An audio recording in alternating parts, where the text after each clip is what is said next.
साथियों नमस्कार। हम फिर से आप लोगों के समक्ष एक अच्छी सी कहानी लेकर प्रस्तुत हुए हैं। कहानी का शीर्षक है श्रम का महत्व। कहानी कुछ इस तरह से है। अब्राहम लिंकन के पिता जूता बनाते थे। जब वो राष्ट्रपति चुने गए तो अमेरिका के अभिजात वर्ग को बड़ी ठेस पहुंची। सीनेट के समक्ष जब वह अपना पहला भाषण देने खड़े हुए तो एक सीनेटर ने ऊंची आवाज़ में कहा, मिस्टर लिंकन, याद रखो कि तुम्हारे पिता मेरे और मेरे परिवार के जूते बनाया करते थे। इसी के साथ सीनेट भद्दे अट्टहास से गूंज उठी। लेकिन लिंकन किसी और ही मिट्टी के बने हुए थे। उन्होंने कहा कि मुझे मालूम है कि मेरे पिता जूते बनाते थे। सिर्फ आपके ही नहीं, यहाँ बैठे कई माननीयों के जूते उन्होंने बनाए होंगे। वह पूरे मनोयोग से जूते बनाते थे। उनके बनाए जूतों में आत्मा बसती है। अपने काम के प्रति पूर्ण समर्पण के कारण उनके बनाए जूतों में कभी कोई शिकायत नहीं आई। क्या आपको उनके काम से कोई शिकायत है?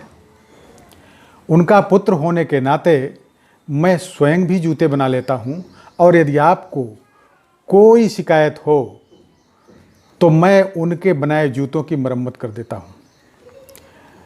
मुझे अपने पिता और उनके काम पर गर्व है। सीनेट में उनके ये तर्कवादी भाषण से सन्नाटा छा गया। इस भाषण को अमेरिकी सीनेट के इतिहास में बहुत बेहतरीन भाषण माना गया। और उसी भाषण से एक थ्योरी निकली, डिग्निटी ऑफ लेबर, श्रम का महत्व। दोस्तों, इसका ये असर हुआ कि जितने भी कामगार थे उन्होंने अपने पेशे को अपना सरनेम बना लिया। जैसे cobbler, shoemaker, butcher, tailor, smith, carpenter, potter आदि। अमेरिका में आज भी श्रम को महत्व दिया जाता है, इसीलिए वो दुनिया की सबसे बड़ी महाशक्ति है। वहीं हमारे देश भारत में जो श्रम करता है उसका कोई सम्मान नहीं है। यहाँ जो बिल्कुल भी श्रम नहीं करता वो ऊंचा है। जो यहाँ सफाई करता है उसे हेय समझते हैं, और जो गंदगी करता है उसे ऊंचा समझते हैं। ऐसी गलत मानसिकता के साथ हम दुनिया के नंबर 1 देश बनने का सपना सिर्फ देख तो सकते हैं, लेकिन उसे पूरा कभी नहीं कर सकते जब तक कि हम श्रम को सम्मान की दृष्टि से नहीं देखेंगे।